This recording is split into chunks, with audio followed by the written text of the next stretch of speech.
해제할 때 제가 무슨 말이냐면 제거한다 이런 뜻입니다.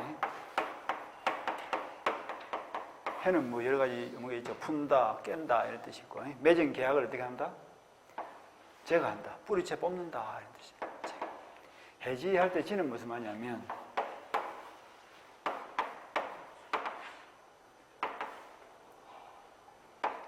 정지한다 이런 뜻입니다. 정지란 말은 무슨 말이에요? 멈춰 세운다 이런 뜻이죠. 그러니까 쭉 오던 것을 여기서 멈춰 세우고 더 이상은 진행을 안 한다. 지금까지 왔던 것은 그대로 인정한다. 이게 해지고, 해제는 쭉 왔던 계약을 이 시점에서 해제한다는 것은 처음 계약을 맺은 시점으로 올라가서 뿌리채 뽑는다는 뜻입니다. 처음부터 이 계약의 뿌리채 없애버리겠다. 그러니까 그것을 올라가서 없애버리겠다. 지금도 없고 나중에도 없고. 그게 해제입니다. 그러니까 해제는 소급해서 계약이 소멸하고, 해지는 장래에 향해서 계약이 소멸하고, 소급은 없습니다. 그게 가장 큰 차이점인데, 주로 해지는 계속적 계약에서 합니다. 계속적 계약에서. 아까 우리 임대차라든지 전기 수도 공급 계약 이런 거 이야기했죠. 그때 계약을 끝내는 것이 해지예요. 해지.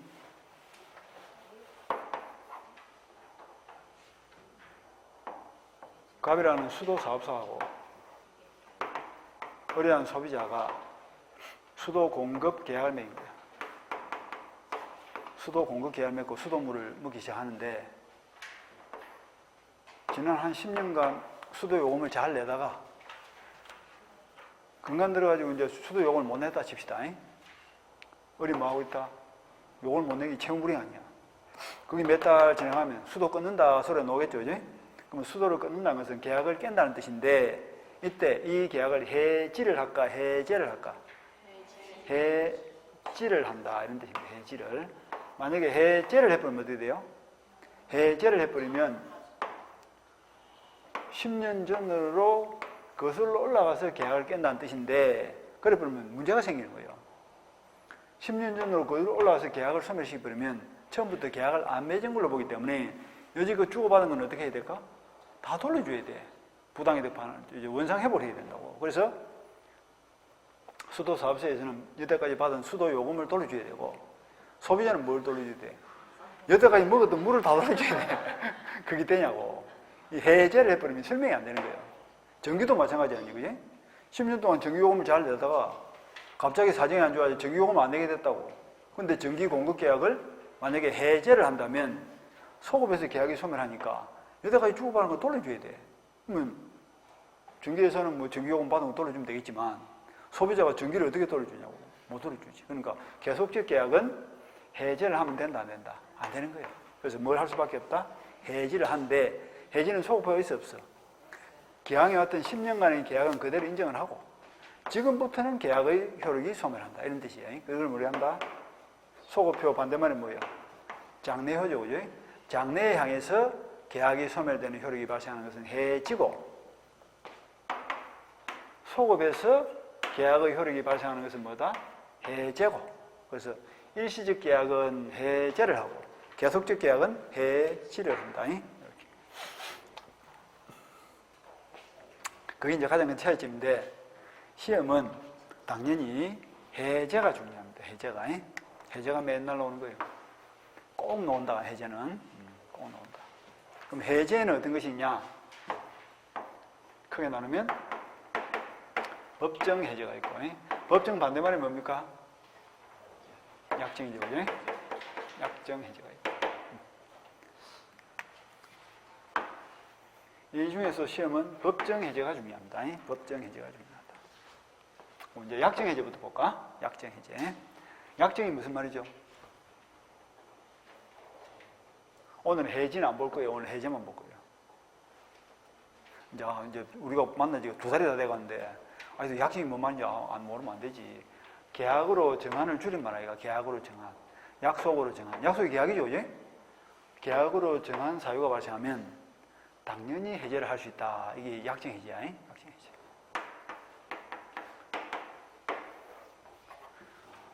을이 갑의 토지를 3월 1일 날 매매합니다. 그리고 대금 1억에 5월 1일 날 이행을 하기로 했죠. 근데 을이 그 땅을 사서 건물을 지을 생각이야. 건물을. 우리 건물을 지기 위해서 땅을 사는데 걱정이 뭐죠? 혹시 그 땅에 건물을 못 주면 어떻게 되냐? 그래서 매매 계약을 맺으면서 갑에게 혹시 건물을 못 짓게 되면 이 매매 계약을 해제한다고 약속을 해주세요. 그럼 내가 이렇게 살 것이고 안 그러면 불안해서 땅을 못 사겠다 하니까 매도인이 뭐랬다고? 약속할게. 그래서 매수인과 매도인이 계약을 맺으면서 무슨 특약을 붙였다? 건축을 못하면 계약을 해지하기로 미리 정한 거예요. 그리고는 5월 1일 날 이행기가 도래했고 1억을 지급하고 등기를 넘겨받고 건축 허가 신청을 내니까 그 땅은 농사는 지어도 건물은 못 짓는다. 뭐 그런 별도로 묶였든지 안 그러면 무슨 상수원 보호구로 묶였겠죠. 건축 허가 안 난 거예요. 이게 뭐지? 건축 허가가 안 났다고 무슨 말이에요? 2달 전 약속으로 정한 사유가 발생한 거죠. 이게 약정 사유가 발생한 거예요. 건축을 못하게 되면 해지하기로 합시다. 미리 약속을 했고 지금 현재 건축을 못하는 상태가 되어버렸잖아. 그러면 어른 당연히 값을 찾아서 이제 뭐라 하면 될까? 2달 전에 약속했던 대로 건물을 못 짓게 됐으니까 이 매매 계약을 해지합시다. 이런 해지를 무슨 해지를 한다? 이런 해지를 약정 해지다. 이렇게 표현합니다. 해제 사유를 미리 특약하고 그 이후에 특약으로 정한 해제 사유가 발생하면 일방이 상대방에게 일방적으로 해제의 의사표시를 함으로써 이 매매 계약을 소급적으로 소멸시키는 그런 것을 말한다. 약정해지다. 이렇게 표현합니다. 약정해지. 알아듣겠죠? 누구 잘못이 있어요? 없어요? 공포성 제한으로 인해가지고 건물을 못 짓는 거지. 뭐 건물을 못 짓도록 매도인이 방해한 건 아니잖아. 그러니까 채무불이행이라든지 무슨 불법이라 이런 건 없어. 누구의 잘못으로 인한 것이 아니기 때문에 약정해제의 경우는 손해배상 문제가 있다 없다? 손해배상 문제는 없습니다. 그리고 나중에 보시면 알겠지만 일반적인 해제는 해제를 할 때 상대방으로 하여금 준비기간을 준다는 취지에서 최고를 하도록 합니다. 기회를 한번 주는 거예요. 그런데 약정해제는 최고를 할 필요도 없다. 한 달 이내에 집을 뭐 지도를 안 해주면 계약을 해제하겠습니다. 이렇게 할 필요가 없다고. 한 달이든 2달이 지나든 그런 별도로 묶인 것을 뭐 갑이 풀어줄 수는 없는 거 아니야. 법정 해제하고 차이점이 딱 2가지입니다. 나중에 이제 공부할 때 이 2개만 지고 오시면 돼. 나머지는 법정 해제 열심히 보고 그 법정 해제를 기준 삼고 약정 해제는 이 2개를 빼고는 법정 해제하고 차이가 있다. 이 2개만 똑같습니다. 2개만 차이가 있고 나머지는 똑같습니다. 2개만 알고 있습니다. 약정 해제. 그 다음 법정은 무슨 말이죠?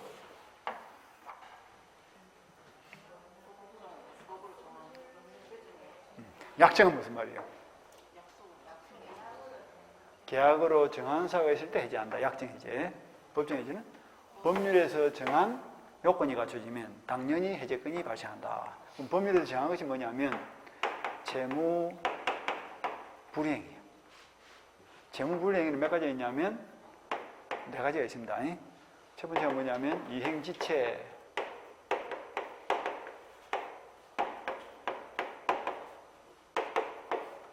이행불능,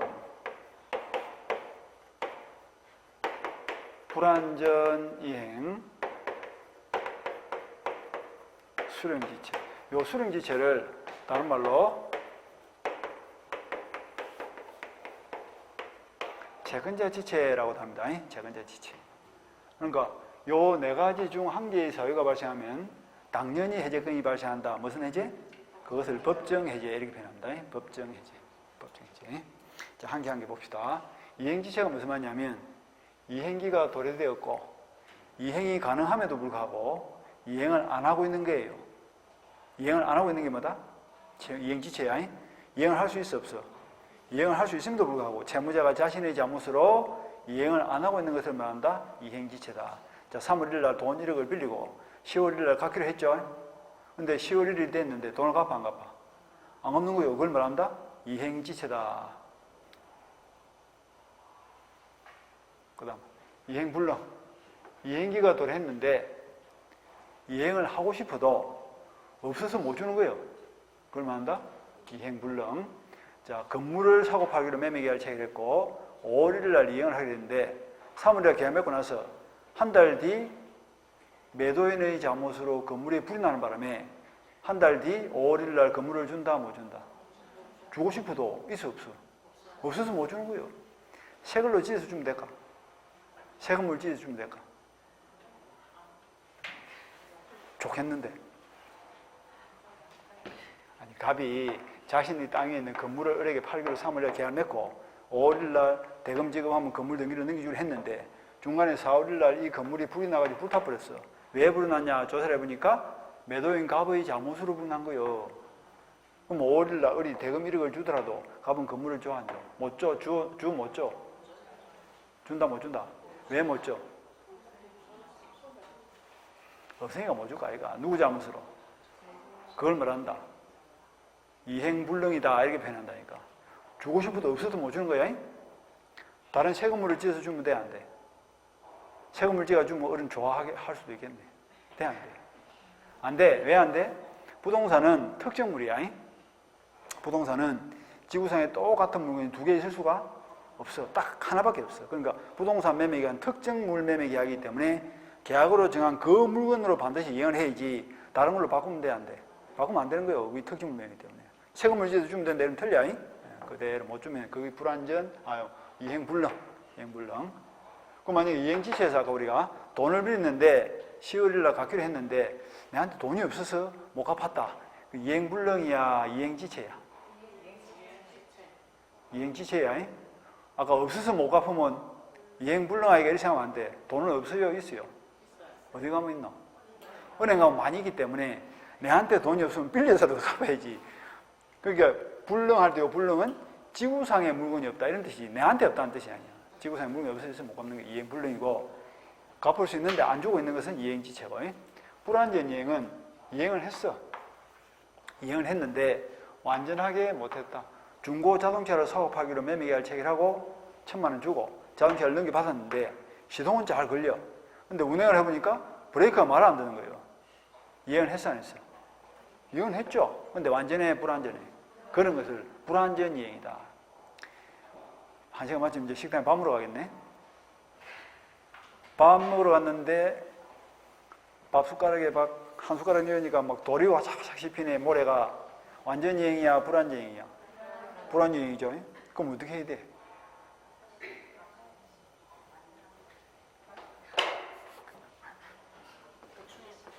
해결하면 되지. 이제 기분 나빠가지고 밥 안 먹어 이러면 놓으면 되겠네.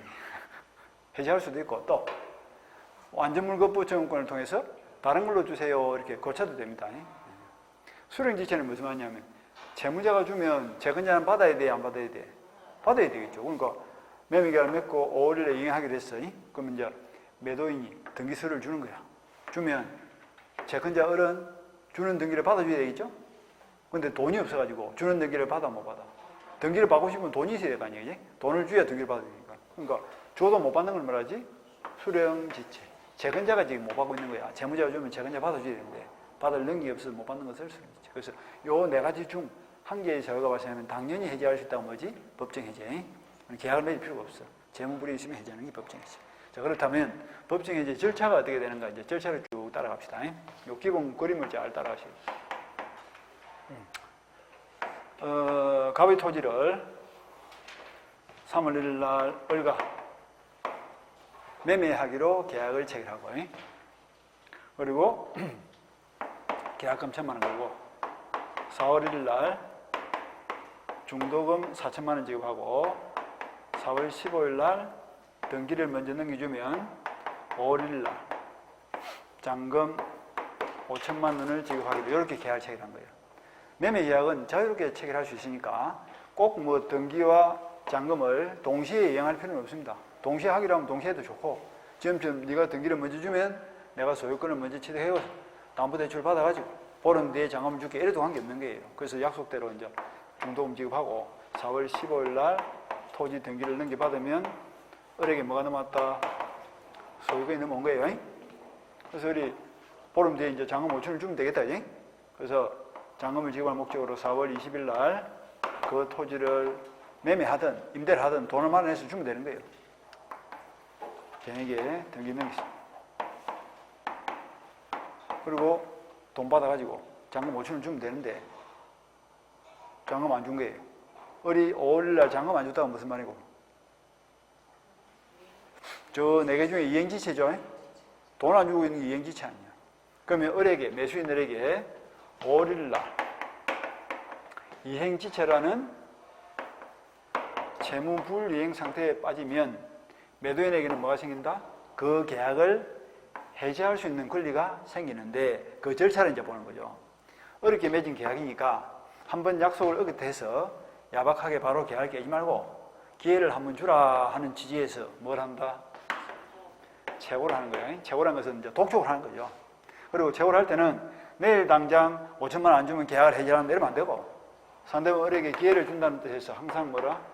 상당 기간을 정해서 채워야 돼. 상당 기간. 상당 기간을 정해서 해제. 그래서 한 달 기회를 줬어요. 그러니까 갑이 어렵게 이제 내용 증명을 보내가지고 6월 1일까지 기다려 줄 테니까 6월 1일까지 잔금 5천을 지급하지 않으면 계약을 해지하겠습니다. 이렇게 채우시면 보낸 거죠. 그러면 6월 1일까지 기다려야 돼. 기다려도 이행을 한다 안 한다? 이행을 하지 않더라 이 말이지.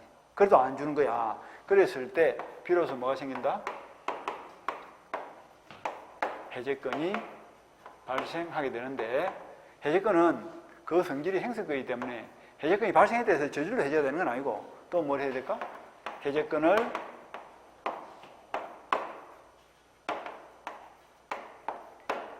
행사해야 됩니다. 해제하겠습니다. 말을 해야 된다고. 그리고 성질이 행사권이기 때문에 합의하에 일방적으로 갑이 일방적으로 을에게 해제의 의사 표시를 하면 을은 선택권이 있다 없다? 상대방은 선택권이 없어 그냥 해제를 당하는 거예요. 그럼 해제를 당하면 그 해제에 따르는 효과가 발생하겠죠. 이것이 중요하다. 그죠? 이 부분을 이제 잘 보셔야 돼. 자, 6월 1일 날 뭘 했다고? 해제권 행사한 거예요. 6월 1일 날. 요 매매 계약을 해제합시다. 해제권 행사했다. 그럼 이 매매 계약이 6월 1일부터 소멸할까? 3월 1일부터 소멸할까? 아까 해제할 때 제가 무슨 말이고? 제가 한다. 계약을 뿌리서 뽑는다 이 말이든. 그러니까 6월 1일 날 깨고자 하는 계약의 뿌리가 몇 월 며칠 날 박혀있다? 3월 1일 날부터 계약의 뿌리가 내렸으니까 거슬러 올라가서 3월 1일로 거슬러 올라가서 이 계약이 소멸하는 거예요. 그런 것을 말하지? 소급표 이렇게 표현합니다. 그러니까 해제를 하면 그 효과는 지금부터 소급해서 3월 1일로 소급해서 계약이 소멸하는 효과가 발생한다. 처음부터 계약을 안 맺은 것으로 본다 이런 뜻이에요. 그러니까 주고받은 걸 어떻게 해야 될까? 돌려줘야지. 처음부터 계약을 안 맺으면 되니까. 그래서 갑은 받은 돈 돌려주고 을은 받은 땅을 돌려주면 되겠죠. 그걸 뭐라고 한다? 원상. 요거는 이제 부당이득인데 일반적인 무효 취소에서의 부당이득하고는 조금 범위가 달라. 그래서 이걸 이름을 원상회복이다. 그러니까 원래의 상태로 되돌려 놓는다 이렇게 생각하면 되지. 원상회복의 문제가 발생합니다. 그런데 원상회복을 했음에도 불구하고 별도로 손해가 발생했다면 그 손해에 대해서는 다시 어떻게 한다? 배상을 청구할 수가 있습니다. 그 다음에 원상회복하거나 손해배상을 할 때 내가 먼저 한다, 동시에 한다. 동시 이행의 관계에 있다. 이렇게 생각하면 되겠다. 요 네 가지가 해제의 효과입니다. 여기다 이제 살을 싹 붙여봅시다. 요 목차하고 이제 한 개만 더 들어가고 더 이상 안 들어갈 거예요. 많이 들어가면 또 헷갈리니까. 자, 소급표와 관련된 것이 두 개가 문제되는데 우리가 이미 저 앞에서 유인설 하는 말을 배웠다. 유인설. 연못 그림 생각납니까? 생각이 안 난다.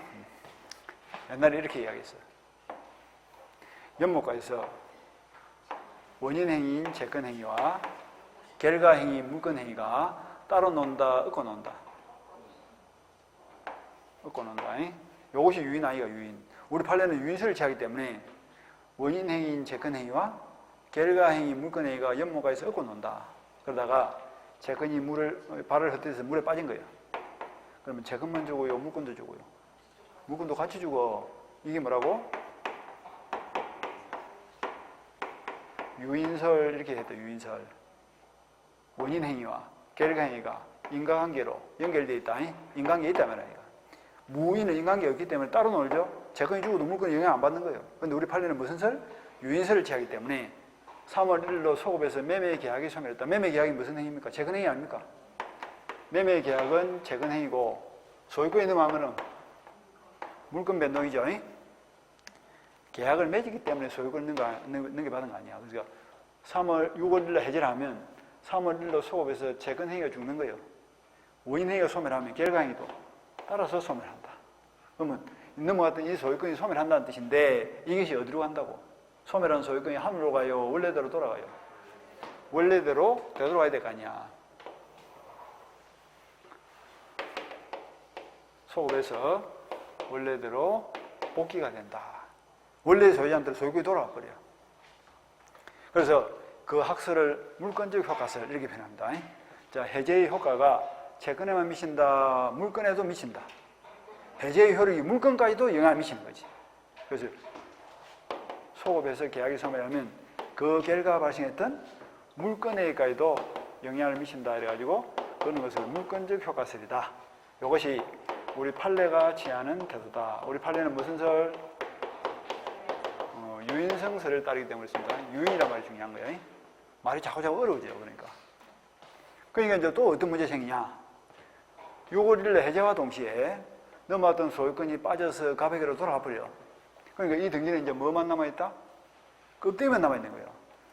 소유권이라는 권리가 빠져버리고 등기라는 행식만 남아있다고. 따라서 이 등기는 껍데기 등기로서 유효다, 무효다. 요걸 일부러 이 등기가 무효가 돼버려. 알아듣습니까?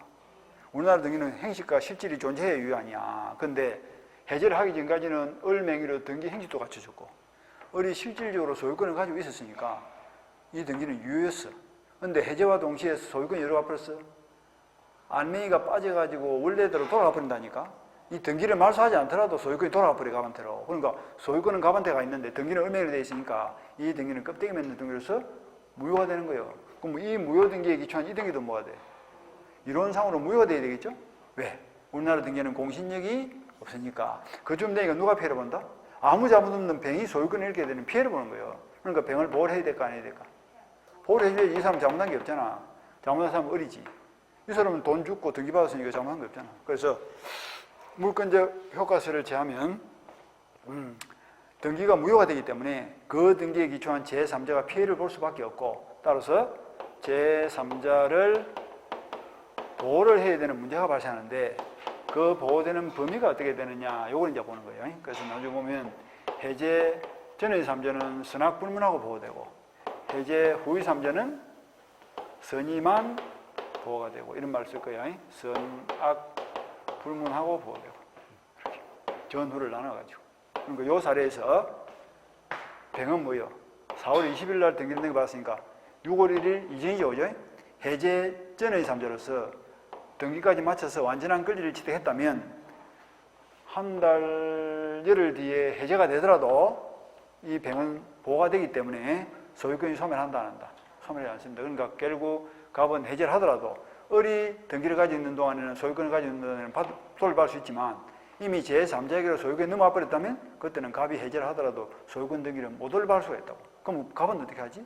을의 상대로 매매 대금 상당액을 부당이익으로 받아갈 수밖에 없다. 이런 논리예요. 두 가지가 이제 소급표가 관련된 거고. 그 다음에 원상회복 의무는 이것도 두 가지가 문제돼. 원래대로 돌려준다 이런 뜻인데 금전을 받은 사람은 금전을 돌려주고 물건을 받은 사람은 물건을 돌려주면 되는 거예요. 자, 갑은 뭘 받았어요 지금? 3월 1일 날 계약금 1,000만 원, 4월 1일 날 중도금 4천만 원, 합의 얼마? 5천을 받은 상태니까 계약이 해야되면 갑은 얼마를 돌려줘요? 5천을 돌려줘야 되고 을은 4월 15일 날 땅을 넘겨받았으니까 땅을 돌려주면 되겠죠. 근데 돌려줄 때 원금만 돌려줄 것인지 이자도 붙여줄 것인지 여기 문제가 되는 거야. 이자도 붙여줘야 돼. 언제부터? 받은 날부터. 왜 그러냐? 그 성질이 부당이 되기 때문에 그렇습니다. 계약이 해제되어 버리면 처음부터 계약을 안 맺은 것으로 되기 때문에 갑은 3월 1일부터 1,000만 원을 받아가지고 사용을 했잖아요. 그러니까 계약을 안 맺는 데 있으니까 1,000만 원 사용할 근거가 있어 없어? 남은 돈이야, 남은 돈. 남은 돈을 3월 1일부터 1,000만 원 근거 없이 사용했고 남은 돈 4천만 원을 4월 1일부터 근거 없이 사용했으니까 그 돈만 돌려줘야 돼. 돈 사용료도 줘야 돼. 돈 사용료가 뭐예요? 이자, 과실이죠. 그지? 그래서 1,000만 원은 3월 1일부터 이자 붙이고 4천만 원은 4월 1일부터 이자를 붙여서 돌려주라 이 말이죠. 그래서 받은 날로부터 이자를 붙여서 돌려주라. 금전을 받은 사람은 이자를 붙여서 받은 날로부터.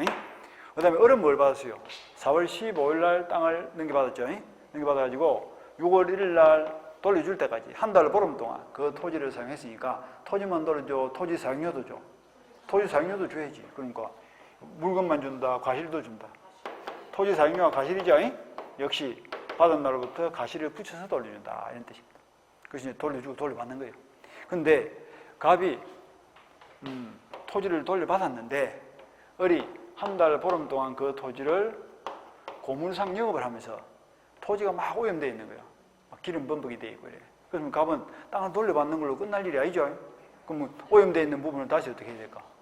원상 복구시키는데 돈이 들 거 아니야. 그래서 정화 비용을 따져보니까 한 2천만 원 돈이 들게 생겼다고. 그럴 때는 그 손해에 대해서는 별도로 배상을 청구할 수 있다. 그래서 이 원상 회복을 했는데도 불구하고 손해가 별도로 있다면 원상 회복과 동시에 뭘 할 수 있다? 손해배상할 수 있는 거예요. 그래서 원상 회복과 손해배상은 선택적이다, 양립적이다. 양립. 둘 다를 할 수 있다. 둘 다 할 수 있고 그 배상의 범위는 이행이익 배상을 하는 것이 원칙입니다. 이행이익 배상이라는 것은 토지를 정상화시키는 데 들어가는 모든 비용을 손해배상해야 된다 이런 뜻이야. 토지를 정상화시키는 데 들어가는 모든 비용. 그러니까 아까 2천만 원 같은 2천만 원을 손해배상 청구하면 되겠죠. 이렇게 이제 여기 원칙. 그다음에 동시행은 별로 볼 것이 없어. 금전 돌려주고 물건 돌려줄 때 내가 먼저 동시에 돌려줘. 동시행 관계 있다 이렇게 보면 되겠죠. 여기 해제 효과입니다. 요까지를 봤습니다. 요까지를 보시고 그 다음에 재고를 봅니다. 아까 재고를 왜 한다 했죠? 기회를 주는 거야. 한번 약속을 하게 돼서 야박하게 깨지 말고 기회를 한번 준다는 점에서 재고를 하는데 때에 따라서는 계약을 해지할 때 재고가 필요 없는 경우도 있더라 이거죠. 재고가 필요 없는 경우도 있더라. 재고가 필요 없는 경우. 그걸 보는 거예요. 이건 나중에 좀 외우셔야 돼요. 거절의 여사를 명백했다.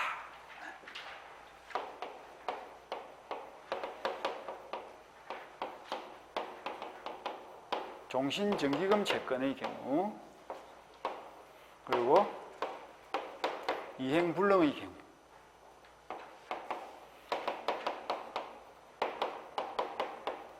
사정 변경을 통한 해제의 경우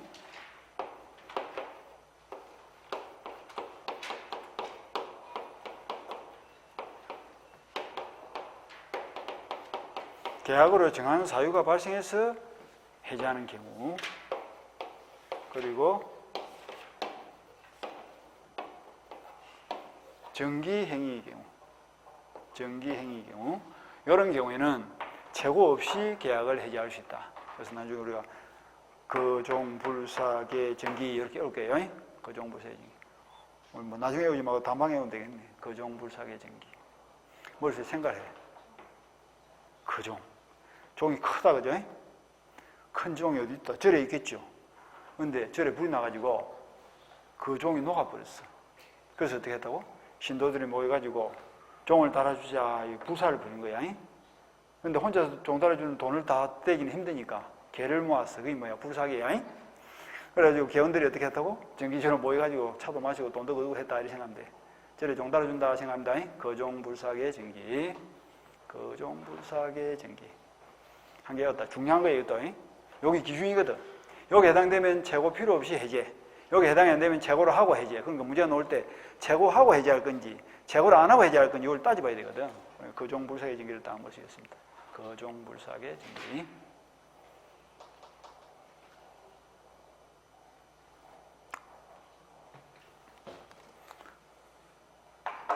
그래가지고 나중에 한 개 한 개 이제 볼 거예요. 전체를 봤으면 요 전체가 해제의 기본 구조예요. 여기다 나중에 이제 살을 붙여 나갈 거예요. 그러니까 기본 틀이 잡혀야 돼. 근데 지금 보니까 양이 많다, 그죠? 양이 많을 때는 어떻게 공부해야 돼? 막 뒤섭이 하면 안 되고 순서대로 쫙 한참 따라가야 돼. 스토리를 잘 따라가. 3월날 계약 맺고 4월날 중도금 주고 4월 15일날 등기를 넘겨서 소유권이 넘어갔고 보름 뒤에 잔금을 주기로 했는데 잔금을 안 줬다. 채무불이행이죠.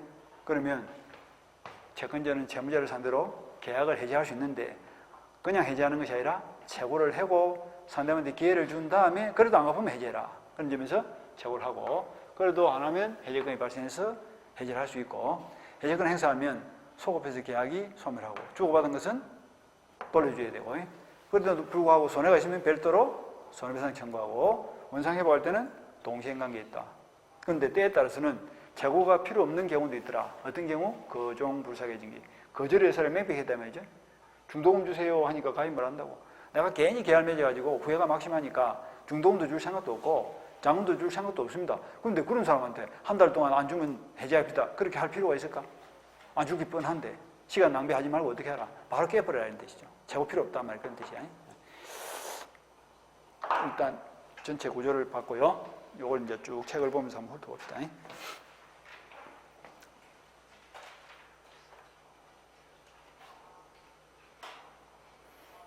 자, 그래가지고 의 부분에 415페이지 제일 밑에 동아리 2번을 봅니다. 계약의 해제는 손해배상과 함께 재무 불이행에 대한 핵심적 구제 수단이다. 되죠? 그 말은 별도에 말했으면 해제는 무슨 해제를 말한다? 법정 해제를 말하고, 별도에 말했으면 해제는 법정 해제야. 법정 해제는 무슨 의미죠? 재무 불이행이 있을 때 그 채무 불이행을 당한 채권자로 하여금 권리를 구제받도록 하기 위해서 계약을 깰 수 있도록 기회를 주는 것이 법정 해제의 취지다. 내용이 그런 거예요. 취지가 그런 거죠. 그래서 채무 불이행을 이유로 계약을 해제하면 계약의 당사자는 계약상 구속으로부터 해방이 되고 이미 이행한 부분에서 원상 회복을 해야 된다. 그렇죠? 그렇게 쭉 읽으시면 됩니다. 그 다음에 원상 회복하더라도 손해가 남아 있으면 별도로 손해배상을 청구할 수 있고. 자, 넘어가시고. 남아서 구별 개념, 요거는 지금 안 봅니다. 나중에 보면 비슷비슷한 이야기들이 많아요. 어디로 보냐? 419페이지를 봅니다. 419페이지. 그 보니까 재무불이행으로 인한 해제권 발생돼 있죠. 여기 법정 해제입니다. 재무불이행으로 인한 해제는 무슨 해제? 법정 해제. 이것을 한번 볼까요? 해제의 대상이 되는 매매계약은 출발할 때 하자가 있어요, 없어요? 없죠. 완전한 계약을 체결했는데 그 이후에 뭐가 생긴 거예요? 재무불이행이라는 하자가 발생한 거예요. 그러니까 해제는 후발적 하자를 문제 삼아가지고 깨는 겁니다. 그리고 깨버리면 지금부터 소멸한다, 소급해서 소멸한다. 그러니까 완전한 계약을 해제권자가 일방적으로 해제의 의사표를 하면 소급해서 계약이 소멸되는 것. 이것이 해제의 뜻입니다. 그래서 재무불이행으로 해제권 발생은 그런 뜻이고, 그러니까 개념을 정확하게 안 적어놨고 있다, 그죠? 그 다음에 해제권 발생 요건은 쭉 그냥 타이틀만 따라가면 돼. 내려서 동안에 1번에 재무불이행인데 그 밑에 기억해 보니까 재무불이행 유행해 보니까 이행지체가 나와 있죠. 이행지체 나와 있고, 이행지체. 이행지체는 재고를 할 때, 해제를 할 때 재고를 해야 돼요, 안 해야 돼요? 재고를 해야 됩니다. 재고를 해야 된다. 요렇게 이거다가 끼워놓으면 돼, 이제 이 틀에다가. 이행지체라는 재무불이행이 발생하면 재고를 하고 기다렸다가 그래도 이행을 하지 않으면 해제를 한다. 그리고 효과는 이렇다. 이렇게 갖다 붙이면 된다니까. 똑같아, 구조가. 그런데 재고가 필요 없는 경우가 있어. 어떤 경우냐? 419페이지 제일 밑에 넘어가지 말고 419페이지 제일 밑에 봐. 545조에 정기행위와 해제에 차 있어요. 정기행위할 때 정기에다 동감치고. 지금 이걸 보는 거예요. 정기행위할 때 정기에다 동감치고. 정기행위가 무슨 말이냐면 정해진 기일에 반드시 행위를 해야 된다. 가령 뭐 결혼식 예복이라든지 잔치집 음식이라든지 이런 거예요. 그러니까 갑과 을이 내가 5월 날 결혼을 하니까 그때까지 결혼식 예복을 주문한 거야. 그러면 양복점에서는 어떻게 해야 될까? 5월 1일까지 을에게 예복을 갖다 줘야 돼. 근데 5월 1일 날 예복을 안 갖다 준 거예요. 꽃다발도 안 갖다 준 거예요. 그럼 을 입장에서는 갑의 채무불이행을 이로 한 달 이내에 예복을 안 갖다 주면, 한 달 이내에 꽃다발 안 갖다 주면 내가 계약을 해제하겠습니다. 그럴 필요가 있을까? 그날 안 갖다 주면 그 뒤에는 갖다 주더라도 아무 의미가 없는 거예요. 잔치집 음식도 마찬가지죠. 5월 1일 날 내가 잔치를 하니까 12시까지 짜장면 100그릇을 배달해 주세요.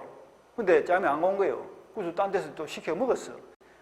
그리고 이제 우리 전화해가지고 일주일 이내에 짜장면 100그릇 안 갖다 주면 계약을 해제합니다. 그럴 필요가 있을까? 그날 안 갖다 주면 의미가 없거든. 그래서 정기행위는 재무불이행이 있으면 재고한다, 재고 안 한다. 상대방한테 기회를 줄 필요가 없어. 바로 해제하는 거예요. 그래서 읽어보면 계약의 성질, 당사의 의사표시에 의하여 일정한 시일 또는 일정한 기간 내에 이행을 하지 아니하면 계약의 목적을 달성할 수 없는 경우에까지 끊고, 요 가지를 네 글자로 줄이면 뭡니까? 정기행위죠. 그 날짜에 딱 갖다 줘야 됩니다. 그런데 당사자 일방이 그 시기에 이행하지 아니한 때는 상대방은 줄을 쳐 재고를 하지 아니하고 계약을 해제할 수 있다. 재고 필요 없죠. 포인트가 재고를 하냐 안 하냐, 이게 포인트가 있어요. 정기행위 재고 필요 없다. 그 다음 내려서 B번 이행불능 봅니다. 이행불능. 재고 필요해요? 필요 없어요?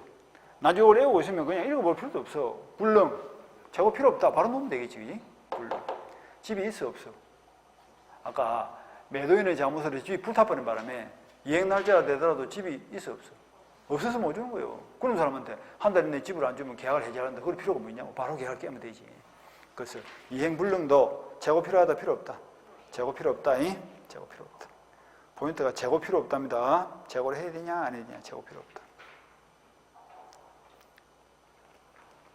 우리 책에도 막 이상한 거 막 적어놨는데 볼 필요 없어요. 그냥 타이틀 옆에다 적어. 이행불능 옆에다 재고 X 딱 적어. 재고 필요 없다. 그 다음 내려서 10번 내려갑니다. 10번. 이행 거절 동안 치고. 거종불사의 징계에 들어가 안 들어가? 들어가네 여기. 거절인데 거절. 재고 필요하다 필요 없다? 필요 없다. 필요 없다.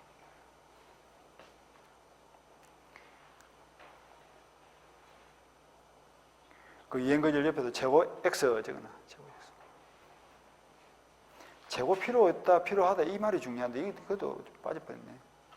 재고도 필요 없고 이행기까지 기다릴 필요도 없고 반대급부를 제공할 필요도 없고 바로 깨는 거예요. 그렇게. 그 힘도 보시면 되고.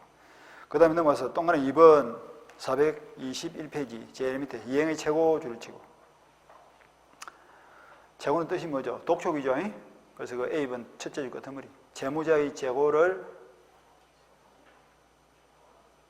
촉구한다는 의미에서 재고란 말을 썼네.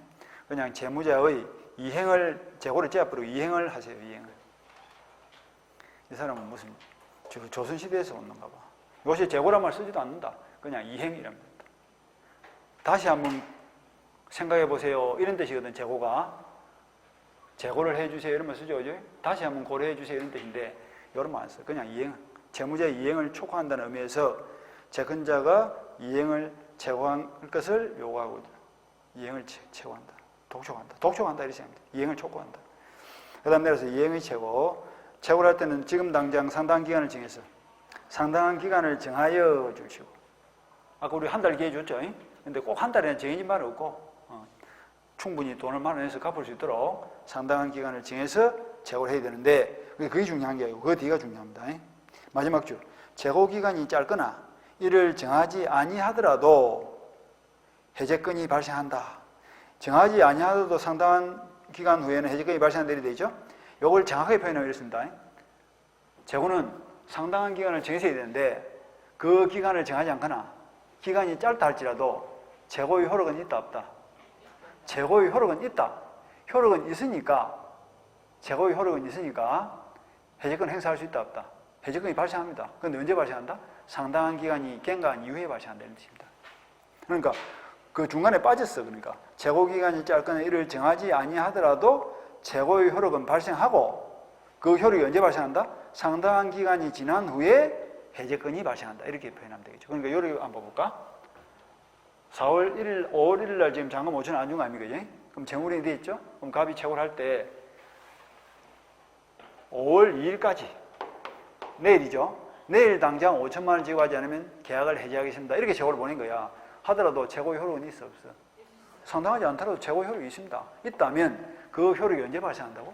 상당한 기간이 경과한 이후에. 그럼 한 달이면 한 달. 6월 1일이 돼야 재고 효력이 발생하고 6월 1일이 돼야 뭘 할 수 있다? 해제를 할 수 있다. 이런 뜻이야. 그것이. 의미가 그런 겁니다. 그래서 기간을 정하지 않더라도 재고 효력은 발생합니다.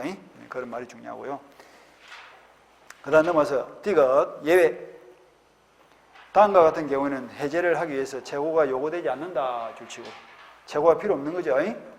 그래서 우리 책에는 지금 몇 개 나와 있노? 3개 나와 있죠. 이행 거절할 때 거절, 또 정기 행위할 때 정기, 또 이행 불능할 때 불능. 요 3개만 나와 있는데 나중에 이제 공부를 다 하다 보면 이런 말도 좀 들어갈 거야. 문제를 풀 때 보면 이런 것들이 포함되니까 6개를 딱 알고 있으면 됩니다. 그거까지 보시고 그 다음에 어디를 넘어가서 보냐 하면 해제의 효과를 봅니다. 424페이지. 해제의 효과.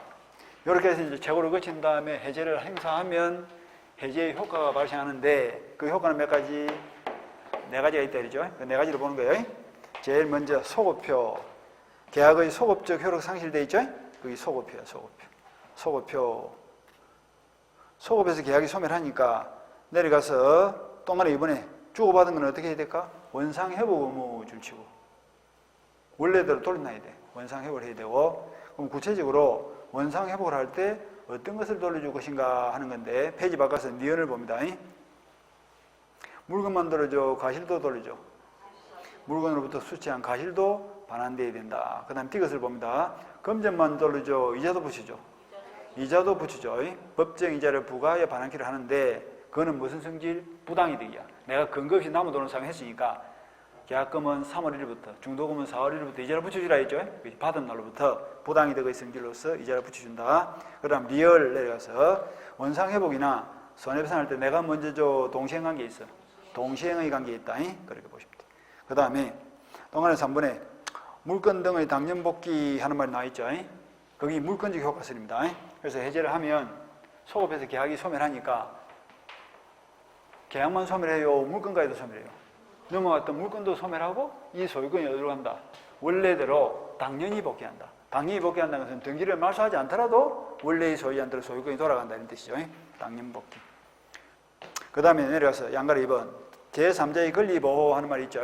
그래서 물건적 효과설을 취해가지고 소유권이 당연히 가백으로 돌아가 버리니까 이 등기가 무효가 됐고 껍데기만 남아있죠. 껍데기 등기에 기초한 이 등기도 법 이론상으로 무효가 돼야 돼. 근데 법 이론대로 해버리면 누가 피해를 본다? 제3자가 피해를 보니까 당연히 무슨 문제가 생긴다? 이 제3자를 보호를 해야 되는 문제가 생기는데 그 보호되는 범위가 해제 전의 3자는 선악불문, 해제 후의 3자는 선의만 보호한다 이런 뜻이에요.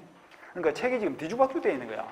이렇게 딱 정의를 딱 떼야 돼. 정의가 이렇게 정의를 해놓는데 소급해가 되면 이런 현상이 발생하고 주고받은 건 떨어지고 그런데도 불구하고 손해가 있으면 손해배상하고 그리고 원상회복 손해배상할 때 동시행관계 있다 이렇게 정의를 딱 하면 되겠죠. 그래서 3자 보호까지 지금 온 거예요. 넘어가서 3자가 보호가 되는데 어떤 3자가 보호될 거냐 넘어가서